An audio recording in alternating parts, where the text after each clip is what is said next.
A very good morning to all my dear students. Today we are just going to continue our lesson number 7, that is the glimpses of India, which we have just already been started in the previous video, and in that previous video we have just covered the first part of that particular lesson, that is the glimpses of India. And now in this video we are just going to do the another part, the famous part of this very lesson, that is Coorg. And here we will come to know in this video about Coorg and its destinations, as well as its coastal areas and what kind of scenarios we can find out through the small district of Karnataka. And we will go through the you can say its varieties of clothes, and we will also come to know that why Coorg is famous for in India. But before all these things, we are going to discuss about the author. Here, Coorg is the second part, which has just written by Lokesh Abrol. Lokesh Abrol is a you can say established writer, but before this, he is a renowned doctor by profession. Right? He is a renowned doctor by profession. We will discuss how he established many of the things in favor of the humanities as well as the animal or the society. For the society, he has just established so many you can say shelters and as well as many things. So first thing which he had established is that for human beings, the first multi-speciality hospital in the private sector in Gurgaon. Remember this, what he just established, the first multi-speciality hospital in the private sector in Gurgaon. Remember this, who has just established the first multi-speciality hospital in Gurgaon in private sector, that is Lokesh Abrol. Remember always. He is also a social worker. Our author is also a social worker because for animal he established the first stray cow shelter in Gurgaon. It means उन्होंने गायों के लिए भी एक गौशाला खोली गुड़गांव में, जो पालतू नहीं होती हैं, जो आम सड़कों पे घूमती हैं, उनके लिए एक शेल्टर खोला. Lokesh Abrol is also an established writer. Now he has just written down this essay on Coorg. ये हमारे लेसन का essay है जो कुर्ग के बारे में हमें सारी चीज़ें बताता है और हमारे नॉलेज को इम्प्रूव करता है, जो मेनली एक essay का काम होता है. Okay, so what we have to been discussed over through the Coorg. Here our author, that is Lokesh Abrol, just present the essay on Coorg, and this very essay highlights his sharp observation and the ability for the graphic descriptions of the wonderful land that is called Coorg. And if we will talk about Coorg much more than this, then we will found that Coorg is a small district in Karnataka, of the Karnataka. And it is a home of evergreen rainforest, spices and coffee plantations. So it is very famous for coffee plantations, if I'll say. So let's guess, you can say, get some ideas about what is Coorg, now where it has been situated now. But before this, let's get started with the first line, which has just given in the italic font. And here it says, Coorg is a coffee country. Coorg एक coffee उत्पादक का सबसे बड़ा क्षेत्र है, यानी कि सबसे बड़ा एरिया है जिसमें सबसे ज़्यादा कॉफ़ी पाई जाती है, कॉफ़ी उगाई जाती है इंडिया में. And it is famous for its rain forest and spices. Sorry, here spices means मसाले. सो ये अपने रेन फॉरेस्ट के लिए, रेन फॉरेस्ट क्या होते हैं, वो एरिया जहाँ बहुत बड़ा जंगल होता है और जहाँ पर बहुत ज़्यादा पेड़ पौधे होते हैं और वहाँ बरसात ज़्यादा होती है. और दूसरे किस चीज़ के लिए फेमस है, अपने मसालों के लिए. तीन चीज़ें यहाँ बहुत फेमस है, one is coffee, other is rain forest and spices. Right, now let's get started. Now, midway between Mysore and coastal town of Bangalore sits a piece of heaven that must have drifted from the kingdom of God. Remember this, हमारा कुर्ग जो है वो कहाँ locate है, यानी कि मैसूर, जो एक एरिया है, एक बहुत फेमस सिटी है यू कैन से इन साउदर्न एरिया में, कर्नाटका में, और मंगलोर है, ये दोनों ही कर्नाटका में है। तो इन दोनों के बीच के कोस्टल एरिया में एक छोटा सा किंगडम यानी छोटा सा भगवान का साम्राज्य बसा हुआ है, जो ऐसा लगता है जो स्वर्ग के झोंके से आया हुआ यहाँ कर बस गया है, जिसे हम आज कुर्ग कह रहे हैं। तो वो कहाँ बसा हुआ है? मैसूर और मंगलोर के बीच में। Remember this, Mangalore is not Bangalore. So remember this is Mangalore. So this land of rolling hills is inhabited by a proud race of martial men, beautiful women and wild creatures. यहाँ इस धरती पे आपको बहुत सुंदर rolling hills यानी कि आपको बहुत सारी पहाड़ियाँ जिन पे से ढलान की तरफ अपने आप को दिखाती हैं और पूरी तरह ग्रीनरी से भरी हुई होती हैं। यहाँ पर रहने वाले जो आदमी होते हैं यानी कि पुरुष होते हैं वो मार्शल होते हैं, यानी कि काफ़ी यू कैन से काफ़ी मार्शल में चीज़ों में जैसे हमारे मिलिट्री वगैरह होते हैं, तो उस तरीके से यहाँ पर काफ़ी हट्टे कट्टे आपको मिल जाएंगे इंसान यानी पुरुष, और काफ़ी इक्विप्ड मिलेंगे आपको हर चीज़ से। नाउ यहाँ पे ब्यूटीफुल वुमेन, यहाँ की औरतें बहुत सुंदर होती हैं, और वाइल्ड क्रिएचर्स, यहाँ पर बहुत सारे जंगली जीव जंतु आपको देखने को मिलते हैं। कुर्ग और कुडागू, कुर्ग को और क्या नाम दिया जाता है? कुडागू। कुडागू को याद रखिएगा, कुर्ग का दूसरा नाम क्या है? Kodagu. The smallest district of Karnataka, ये सबसे छोटा डिस्ट्रिक्ट है किसका? कर्नाटका का। Is home to evergreen rain forest, spices and the coffee plantation. We have already been discuss that Coorg is famous for 3 of the things, that is rain forest, spices and coffee plantations. Evergreen rainforest cover 30% of this district. Evergreen जो rain forest है जिनमें हमेशा बरसात रहती है, वो कभी भी मुरझाते नहीं है, वहाँ पतझड़ वगैरह आ भी जाती है तो भी वहाँ पर हमेशा ग्रीनरी मेंटेन होती है, तो इसलिए उन्हें एवरग्रीन रेन फॉरेस्ट बोला गया है। उन्होंने इस डिस्ट्रिक्ट के 30% हिस्से को घेरा हुआ है। इट मीन्स आप जहाँ भी देखोगे आपको हरियाली ही हरियाली मिलेगी, जंगल ही जंगल मिलेगा। During the monsoon it pours enough to keep my visitors away. लेकिन यहाँ मानसून जब होता है तो यहाँ पर विजिटर्स यानी कि हमारे जैसे जो घूमने के शौकीन यात्री होते हैं वो यहाँ कम जाते हैं। क्यों कम जाते हैं? क्योंकि यहाँ बरसात में बहुत ज़्यादा जीव जंतु, कीट वगैरह और ऐसी जगह बहुत ज़्यादा स्पेशल कोस्टल एरियाज़ में काफ़ी दिक्कत होती है, तो यहाँ पर विजिटर्स इस टाइम पे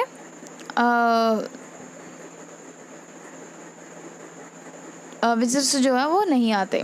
the season of joy commences from September, लेकिन यहाँ जो विजिटर्स की विजिट शुरू होती है वो होती है सितंबर से, क्योंकि यहाँ सितंबर का मंथ बहुत जॉयफुल माना जाता है। एंड कंटिन्यूस टिल मार्च, और सितंबर से मार्च तक ये चीज़ें चलती रहती हैं। लोग यहाँ विज़िट करते हैं, अपनी छुट्टियों हॉलीडेज़ जो है वो यहाँ स्पेंड करते हैं। द वेदर इज़ परफेक्ट, मौसम जो है वो बिल्कुल परफेक्ट है। यहाँ पे ना सर्दी है ज़्यादा ना ज़्यादा गर्मी है, सो यहाँ पर काफ़ी सुहावना मौसम रहता है। With some showers thrown in for good measures, थोड़ा बहुत बरसात की बूंदें आपको हर रोज़ दिखाई दे जाती हैं, क्योंकि ये एक रेन फॉरेस्ट एरिया है, यहाँ बादल ज़्यादा अमाउंट में आते हैं। The air breathes of invigorating coffee, जब भी आप एयर को ब्रीथ करोगे, जैसे ही बरसात होती है तो एक मिट्टी की खुशबू आती है, तो उसमें एक अजीब सी यू कैन से एक ऐसी काफ़ी तेज़ खुशबू आती है कॉफ़ी की, तो आपकी इसकी धरती में से भी कॉफ़ी की खुशबू आती है। Coffee states and colonial bungalows stand स्टक्ड trees under tree canopies in prime corner, जो कॉफ़ी स्टेट्स होते हैं, जो कॉफ़ी को बनाया जाता है, कॉफ़ी के लिए मैन्युफैक्चर्स होती हैं, और कॉलोनियल बंगलोज जो होते हैं कॉफ़ी के लिए, तो वो आपको जनरली ऐसी जगह मिलते हैं जो किसी ट्री के नीचे होता है, यानी कि आपको एक हट जैसा जो सिनेरियो है कि एक पेड़ के नीचे एक हट है, तो वैसा ही सिनेरियो आपको कॉफ़ी प्लांटेशन यानी स्टेट्स के लिए मिलेंगे। स्पेशली उनके बंगलोज जो हैं वो ऐसी जगह बनाए जाते थे जो टक्ड होते हैं, कहाँ पे? कैनोपीज़ में। कैनोपीज़ होते हैं रूफ लाइक कवरिंग शेल्टर्स, यानी कि जैसे कि कोई बड़ा बरगद का पेड़ है तो जो जितना भी उसका धड़ से ऊपर वाला हिस्सा होता है जिसमें बहुत सारी टहनियाँ पेड़ पत्तियाँ होती हैं, तो उस वाले एरिया को जो छाँव देता है उसको हम क्या बोलते हैं? कैनोपीज़। और इन द प्राइम कॉर्नर्स वो जनरली ऐसी जगह शिफ्ट होते थे उनके बंगलोज जहाँ पर कैनोपीज़ होते थे। The fiercely independent people of Coorg are possibly of Greek और अरेबिक डिसेंट। हमने जो इंडिपेंडेंटली अगर पीपल हम यहाँ बात कर रहे हैं कुर्ग की, तो शायद वो उनकी जो डिसेंट्री है, उनका जो वंशज हैं, सॉरी उनके जो पैतृक अगर हम बात कर रहे हैं प्रीवियस उनकी जातियों की बात कर रहे हैं, तो वो किसी ग्रीक या अरेबिक डिसेंट्री के होंगे। किस प्रजाति के होंगे? ग्रीक या अरेबिक। सो हम यहाँ कैसे कह सकते हैं कि वो ग्रीक और अरेबिक होंगे? चलिए एक स्टोरी बताते हैं यहाँ पे कि ग्रीक कैसे हो सकते हैं। First, as one story goes, एक स्टोरी के अनुसार, a part of Alexander's army moved south along the coast and settle here when return became impractical. Alexander कौन था? ग्रीक आर्मी का सबसे बड़ा किंग था, राइट। वो पूरी दुनिया को विजय करने के लिए उसने ठान ली थी कि मैं सारी दुनिया को जीत लूँगा। तो वो हमारे इंडिया में भी आया था, यहाँ साउदर्न एरिया में उसकी आर्मी भी आई थी। तो यहाँ के वो कोस्टल एरिया में बहुत ज़्यादा दिनों तक रुके और यहीं पर सेटल हो गए। These people married among us the local and their culture in is apparent in the martial tradition, marriage and religious rites which are distinct from the Hindu mainstream। अब जो कुर्ग में वो लोग आए तो उन्होंने सबसे पहले ज़रूरी चीज़ क्या की? उन्होंने अपने रिश्ते बनाने शुरू किए वहाँ के लोगों से। उसके बाद उनकी शादियाँ होनी शुरू हुई वहाँ के कोस्टल एरियाज़ में रहने वाली लोकल वुमेन से, और उनमें जो मार्शल आर्ट्स थी वो वहाँ के लोगों को उन्होंने सिखाई। उनके रिलीजियस राइट्स थे, यानी कि जो उनके रीति रिवाज थे, उन्होंने वो भी सिखाए। इसीलिए तो कुर्ग को सबसे अलग राज्य माना जाता है कि वहाँ के रीति रिवाज काफ़ी ग्रीक मैथोलॉजी से मैच करते हैं, जो आज हिंदू मेनस्ट्रीम से बहुत अलग हैं। यानी कि इंडिया बहुत बड़ा हिंदू साम्राज्य है, लेकिन उसमें एक ऐसा डिस्ट्रिक्ट होना, ऐसा ज़िला होना जिसमें ग्रीक की बहुत सारी चीज़ें आपको देखने को मिल जाएंगी। तो हम उस तरीके से हम कह सकते हैं कि ये एक चीज़ ग्रीक से आई है और यहाँ की जो एंसेस्ट्रीज़ हैं वो है ग्रीक से बिलोंग कर सकती हैं। बट वो अब अरब से कैसे हो सकती हैं? चलिए सुनते हैं। The theory of Arab origin draws support for the long. अब थ्योरी ऑफ अरब है वो भी किसी चीज़ को सपोर्ट करती है। किस तरीके से? एक ब्लैक कोट, जो उनकी पोशाक है उसमें एक ब्लैक कोट पहना जाता है with an embroidery waist belt worn by the Kodavas. Kodavas कौन है? कुर्ग के पीपल को, यानी कि कुर्ग के लोगों को कुडावूज बोला जाता है। सो वो एक तरीके का बहुत लंबा, you can say, wait a second, ये जस्ट कम अक्रॉस नेक्स्ट। तो वो एक तरीके का ऐसा ड्रेस पहनते हैं जिसके ऊपर एक ब्लैक कलर का कोट होता है और वेस्ट पे वो क्या बांधते हैं? अपनी एक शॉल टाइप में एक बेल्ट बांधते हैं जो काफ़ी कलरफुल होती है और काफ़ी एम्ब्रॉयडरी होती है। जस्ट सी दिस, आप इस ड्रेस को देखिए, आपको दिख जाएगा कि किस तरीके से ये ब्लैक कोट है, नीचे से वाइट कलर की फुल स्लीव्स की इन्होंने ड्रेस पहनी हुई है, वाइट कलर की ही इन्होंने पजामा डाला हुआ है एंड वेस्ट पे क्या है? एक बेल्ट है। सो ये क्या है? ट्रेडिशनल कुर्गी ड्रेस है। सो जिसे हम कहते हैं कुपिया। कुपिया उनकी ट्रेडिशनल ड्रेस है। Now it resembles the keffiyeh worn by the Arabs and Kurds. अब जो कुर्ड्स और अरब में कुफिया पहना जाता है, कोट टाइप में पहना जाता है, ये उसकी याद दिलाती है। आप कभी भी अरब की ड्रेस सेंस को देखना और इसको मैच करके देखना, तो हम कह सकते हैं कि उन दोनों की ड्रेसिंग सेंस से यहाँ अरब लोग भी आए थे और उनकी डिसेंट्रीज भी यहाँ से बिलोंग करती हैं। सो यहाँ दो देशों का नाम लिया गया है, one is Greek, another one is Arab. So Greek डिसेंट्रीज इसलिए है क्योंकि अलेक्जेंडर की आर्मी यहाँ थी, उन्होंने यहाँ शादी की और यहाँ के रीति रिवाजों को बदला। इसके बाद अरब इसलिए है क्योंकि इनकी ड्रेसिंग सेंस से हमें एग्जैक्टली पता चलता है कि ये सारी चीज़ें कहाँ से ली गई हैं, ये है अरब से, right. Kyrgyz homes have a tradition of hospitality and they are more than willing to recount memories, tales of valor relating to their sons and fathers। और कुर्गी होम्स में हर एक यू कैन से फेमस है घर अपने हॉस्पिटैलिटी के लिए, अपनी मेहमान नवाजी के लिए। उनका ट्रेडिशन है कि उनकी मेहमान नवाजी बहुत अच्छी होती है and they are more than willing to recounts. और वो उस टाइम पे अपने सबसे अच्छे, यानी कि अपने जो बेटे फादर जो हैं उनकी कहानियाँ, उनकी ब्रेवरी की कहानियाँ, जो उन्होंने वॉर में जीता, उनके साहस की कहानियाँ वो सुनाना पसंद करते हैं।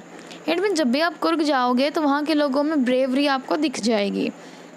उनके पास ऐसी बहुत सारी कहानियाँ हैं जो उनके फादर्स की हैं, पिता की हैं, बेटों की हैं, जो ब्रेवरी से भरी हुई हैं। The Kurg regiment is one of the most decorated in the Indian Army। अगर हम कुर्ग रेजिमेंट की बात करें इंडियन आर्मी में, इसका खुद का एक रेजिमेंट है और यह मोस्ट डेकोरेटेड का मतलब है having received the maximum number of awards for the bravery in awards. तो यहाँ डेकोरेटेड का मतलब है इनको अवार्ड्स में सबसे ज़्यादा ब्रेवरी अवार्ड्स मिले हैं। तो यहाँ पे हर घर में आपको कोई ना कोई इंडियन आर्मी ज़रूर मिल जाएगा, एज वेल एज इसमें आपको मेडल्स, उनके लिए दिए गए प्राइजेज़, ये सब आपको इंडियन आर्मी की तरफ से यहाँ पे मिल जाएंगे क्योंकि यहाँ के लोग बहुत ब्रेव होते हैं। And the first chief of Indian army general Kariappa was Coorgi. जो पहला चीफ था इंडियन आर्मी का, जिसे हम जनरल करियप्पा बोलते हैं, वो भी क्या था, एक कुर्गी ही था। कुर्गी कौन इंसान होते हैं? कुर्गी होते हैं जो कुर्ग के इंसान होते हैं, उन्हें हम कुडावूज भी बोलते हैं। इवन नाउ, आज भी Kodavas are the only people in India permitted to carry firearms without a licence. आज भी एक रूल है जो कहीं और नहीं है, जो इंडिया में हम लाइसेंस लेकर अपने पास फायर गन्स वगैरह रख सकते हैं, यहाँ आपको लाइसेंस की भी ज़रूरत नहीं है। यहाँ के सिटीज़न को बिना लाइसेंस के फायर आर्म्स रखने का अधिकार है, उनको परमिशन है। The river Kaveri obtains its water from the hills and the forest of Coorg। अब जो यहाँ एक रिवर है, नदी है, वो है कावेरी, उसमें पानी बहता है और वो सारी जंगलों में से जाता है कुर्ग के। महाशीर ए लार्जेस्ट वाटर फिश, यहाँ एक ऐसी मछली पाई जाती है जिसका नाम महाशीर है। अबाउंड्स इन दिस वाटर, जो कहाँ मिलती है, इन्हीं नदी में, इन्हीं के पानी में मिलती है जो कुर्ग में बहता है, जो है कावेरी नदी का। Kingfishers die for their catch. अब इस पैराग्राफ में हमें जंगली जीव जंतु के बारे में बताया जाएगा कि किस तरीके से यहाँ के जीव जंतु भी अपनी ज़िंदगी को एंजॉय करते हैं। लेट्स सी, यहाँ किंग फिशर्स भी जो है वो गोता लगा के, यानी कि डुबकी लगा के, डाइव करके अपनी मछली को पकड़ता है। स्केरल्स और लंगूर जो हैं वो कुछ अपना फ्रूट्स खा के, उसको आधा काट के उसको फेंक देते हैं क्लियर वाटर में, सिर्फ ये जानने के लिए कि वो गिरते ही कैसा लगता है। It means they are enjoying their environment. Elephants enjoy bath यहाँ पर हाथी भी मिलते हैं और वो अपने नहाने को, यानी कि वो पहाड़ों में जो नदी बहती है, वहाँ पानी इकट्ठा हो जाता है झरनों का, तो वहाँ पे जब हाथी वगैरह नहाते हैं तो इस चीज़ को बहुत इंजॉय करते हैं। And scrubbed in the river by their mahouts. तो जो माहौट्स होते हैं तो वो उनको स्क्रब करते हैं, यानी रगड़ते हैं, तो उनको बहुत ज़्यादा मज़ा आता है। माहौट्स कौन से होते हैं? जो एलिफेंट को संभालते हैं, राइट। सो जैसे इसकी देखभाल करने वाले को, यानी caretakers for the elephants is known as mahouts. Here the next line says the most laid back individuals become convert to the life of the high energy adventure with river rafting, canoeing, rappelling, rock climbing, mountain और biking. अब यहाँ पे बहुत सारे adventures भी होते हैं। Adventures किस तरीके होते हैं? जैसे राफ्टिंग, रिवर राफ्टिंग जिसे हम कह सकते हैं, जब आप किसी भी तरीके की लगा सकते हैं। वैसे यहाँ पे rafting generally we have just discuss, wait a minute students.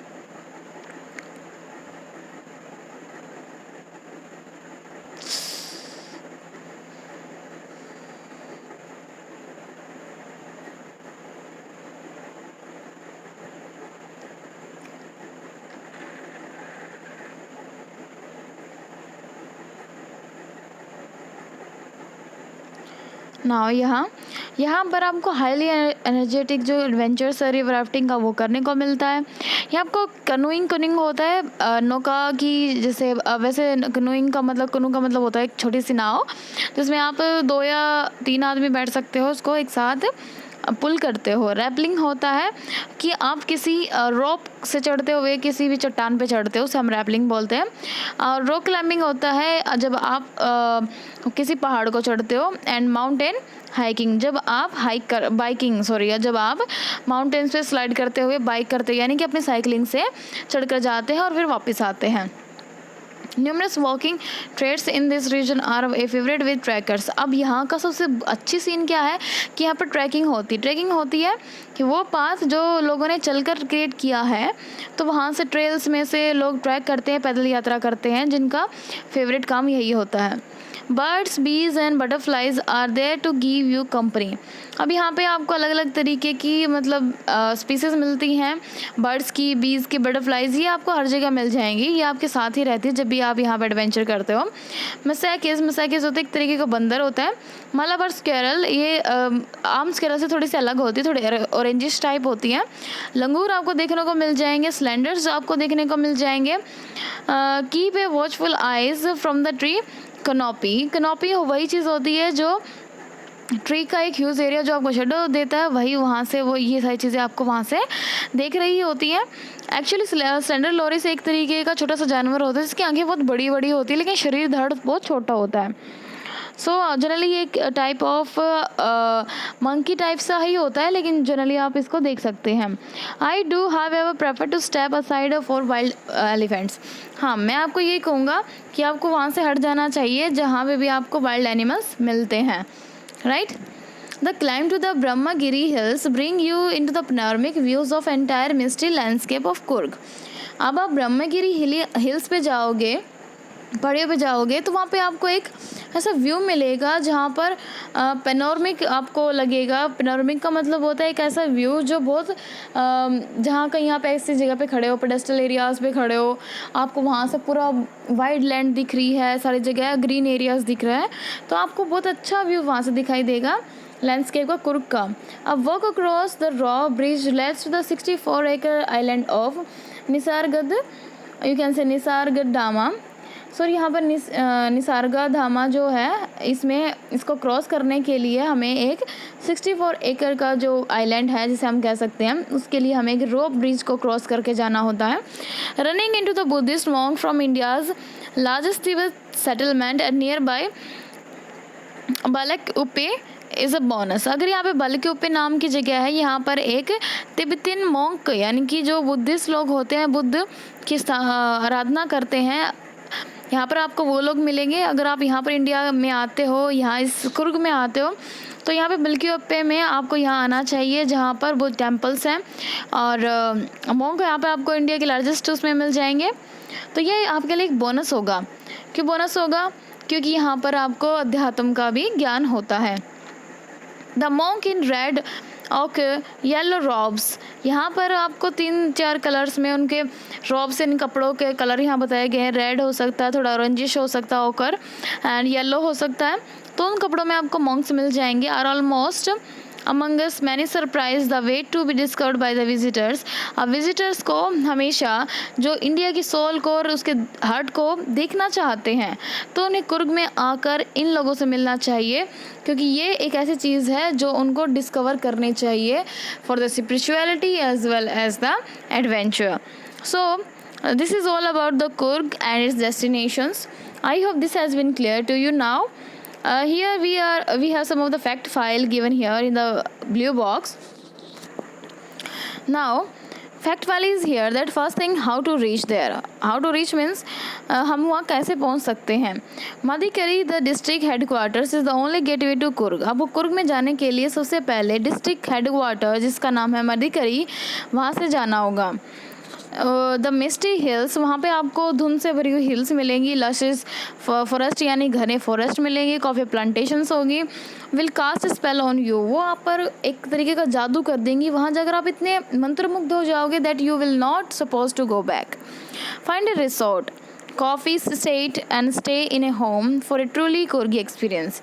वहाँ पर एक रिसोर्ट देखना, यानी कि जगह जहाँ पर आप रुक सकते हो। कॉफ़ी स्टेट्स देखना, किसी घर पे जाकर देखना, वहाँ पर जाकर आपको कुर्ग एक्सपीरियंस मिल जाएगा। बाई एयर, भाई अगर आप एयर से जाना चाहते हो तो कैसे जाओगे, तो यहाँ पे जो वेज हैं वो बता रहे हैं। The nearest airports are Mangalore 135 kilometre दूर है, एंड बेंगलोर 260 किलोमीटर दूर है। These are flights to Mangalore from Mumbai से आप डायरेक्ट मंगलोर जा सकते हो, and to Bangalore from Ahmedabad, या फिर आप सीधा बेंगलोर से अहमदाबाद, चेन्नई, दिल्ली, गोवा, हैदराबाद, कोची, कोलकाता, मुंबई एंड पुणे। आप इन्हीं से डायरेक्ट कहाँ जा सकते हो, मंगलोर की तरफ जा सकते हो। इनसे डायरेक्ट एयरलाइंस है। बाई रेल कैसे जा सकते हो? The nearest rail heads are at Mysore, Mangalore and Hassan. तो आपको इसका नज़दीक के जो सबसे ज़्यादा रेल एरियाज़ मिलेंगे वो है मैसूर, मैंगलोर एंड हैसन। अगर आप बाई रोड जाना चाहते हो देन आपको जाना पड़ेगा 2 रूट से। एक तो होता है कुर्ग फ्रॉम बेंगलोर से, और right, so both are almost the same distance around, sorry there are 2 routes, Bangalore से ही 2 रूट हैं यहाँ पर, और आपको डिस्टेंस कवर करनी पड़ेगी, दोनों की एक जैसी सी डिस्टेंस है, कुछ 250 किलोमीटर पड़ जाता है, कोई दूसरा 260 किलोमीटर पड़ जाता है। The root via Mysore is the most frequented one. अब हमें कुर्ग जाना है तो सबसे अच्छा रास्ता है कि हम मैसूर से होकर जाएं। The other route is via Nelamangala, Kunigal, Channapatna. So यहाँ पर आपको रूट मिलेंगे, यहाँ 3 डेस्टिनेशंस और दी गई हैं इनके थ्रू। सो सबसे अच्छा जो रास्ता डेस्टिनेशन जाने के लिए वो है हमारा Mysore. Now let us talk about this questions. First is that what is Coorg, where is Coorg, Coorg कहाँ है? कर्नाटका के मैसूर और Mangalore you can say area के बीच में एक छोटा सा डिस्ट्रिक्ट है। Second is that what the story about the Kodavas people descend, वो कहाँ से बिलोंग करते हैं? Greek and Arab. अब उनकी डिसेंट्रीज की स्टोरी यहाँ बताएंगे। Third is that what are some of the things you know about the people of Coorg, कि वहाँ के लोग कैसे हैं, वहाँ के लोग ब्रेव हैं। द मेन ऑफ क्रॉप, कैसे उनकी क्रॉप कौन सी है? कॉफ़ी प्लांटेशन है। The spots it offer to tourist, वो हैं जैसे राफ्टिंग हो गया, रैपलिंग हो गया, कनोइंग हो गया, बाइकिंग हो गया, ट्रैकिंग हो गया। सो ये सारी चीज़ें क्या हैं? ये वो स्पॉट्स हैं जो ये टूरिस्ट को ऑफ़र करते हैं। हियर फोर्थ ईयर से the animals you are likely to seen in the Coorg, वो हमने एक पैराग्राफ किया था, लाइक उसमें हमने squirrels, elephants, you can say kind of monkeys, there are lots of squirrel हो गया, सो लंगूर्स हो गए, आपको ये सारी चीज़ें, लॉरीज हो गए, ये सारी चीज़ें आपको उस पैराग्राफ में से निकालनी है और यहाँ लिखनी है। Now fifth point says its distance from Bangalore and how it to get there, Bangalore से इसकी डिस्टेंस कितनी है? We have already been discuss here. यहाँ से बंगलोर से इसकी डिस्टेंस है 252 to 60 kilometre, approximation is here. So आपको हम वहाँ से कैसे जा सकते हैं? 2 रास्ते हैं, एक तो मैसूर से और दूसरा है हमें इन रूट 3 ऑफ द अलग डेस्टिनेशन को लेकर जाना पड़ेगा। That is the last of the paragraph which has just included by the road. हम रोड से कैसे जा सकते हैं, आप उस पूरे एरिया को इस क्वेश्चन में एज ए आंसर लिख सकते हो। Fourth year refers to, four यहाँ पे हैं, here are the 6 sentences which some words in italic, यहाँ कुछ वर्ड है जो इटैलिक्स में दिए गए हैं। Find phrases from the text that have the same meaning, अब ऐसा ही कुछ आपको टेक्स्ट में से निकालना है, इस पैराग्राफ में से निकालना है, तो उसका एक फ्रेज़ है इसको कहने का। तो हम देखते हैं पैराग्राफ नंबर 2 में ऐसा क्या है। First is that during monsoon is rain so heavily that tourist do not visit Coorg, tourist do not visit Coorg, यहाँ पे जो दिया गया है, यहाँ पर एक फ्रेज़ यूज़ हुआ है पैराग्राफ 2 में, तो वो आपको यहाँ पर लिखना है। फॉर एग्जाम्पल यहाँ दिया गया है, let get see here, right here enough to keep many visitors away.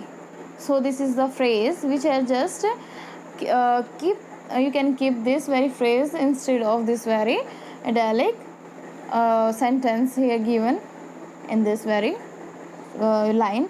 So like this you have to mention all these 6 sentences and you have to replace these phrases with the other phrases given in the different paragraphs. Then you have to co-locates all these things. After that here you can say certain words like, यहाँ पे हमें language के बारे में सोचने को मिल रहा है, तो co-locations होती क्या है पहले वो सुन लेते हैं। कुछ words like go together, such word friends are co-locations. The co-location of a word is the company it keeps, right? कई बार ऐसी चीज़ होती है जो साथ साथ में चलते रहते हैं, कभी आपको लगता है we will go together, तो चीज़ें ऐसी हैं जो 2 वर्ड आपको हमेशा सिमिलर एक जगह एक लोकेशन पे मिलेंगे।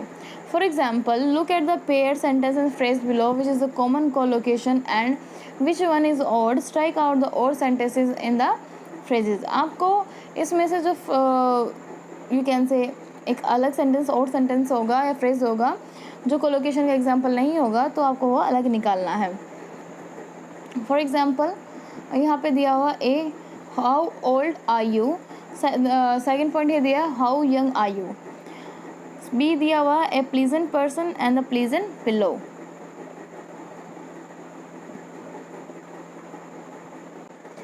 सो हमें यहाँ पर ऐसे ही टेक्स्ट में से वो नाउन है वो जो ढूंढने हैं।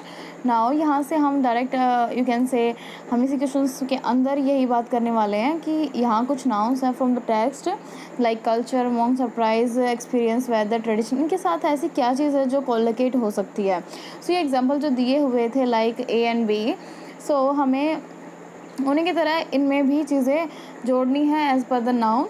पार्टनर इनका ढूंढना है, यू कैन से। सो यहाँ पर क्या था, work with your partner and discuss with which of the noun can collocate with.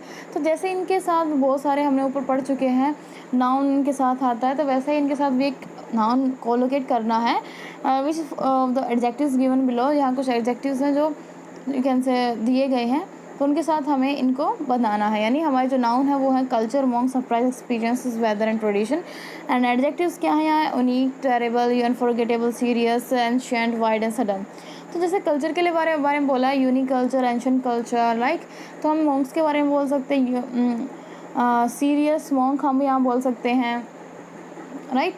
Surprise हो सकते हैं, unique surprise, terrible surprise, sudden surprise, unforgettable surprise. Experience भी ऐसे ही हो सकते हैं, terrible experience, unique experience, unforgettable experience, serious experience and sudden experience. Weather, that is weather के साथ हम लगा सकते हैं टेरिबल, यूनिक एंड ट्रेडिशन के साथ लगा सकते हैं एंशिएंट। सो ये चीज़ें हम सारी यहाँ चीज़ें लगा सकते हैं। तो we have to collocate, one is noun, other one is adjective. So this is all about your Korg, and we have just done all these things.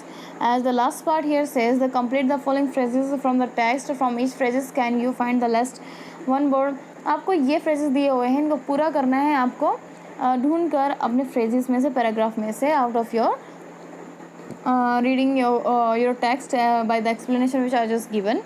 I hope this has been clear now. Now till this, we will meet in the next video with our new part, that is tea from Assam, and this is also a very interesting story, the essay over it. Now we will discuss this further later. Till then, take care, and we'll meet in the next video. Thank you.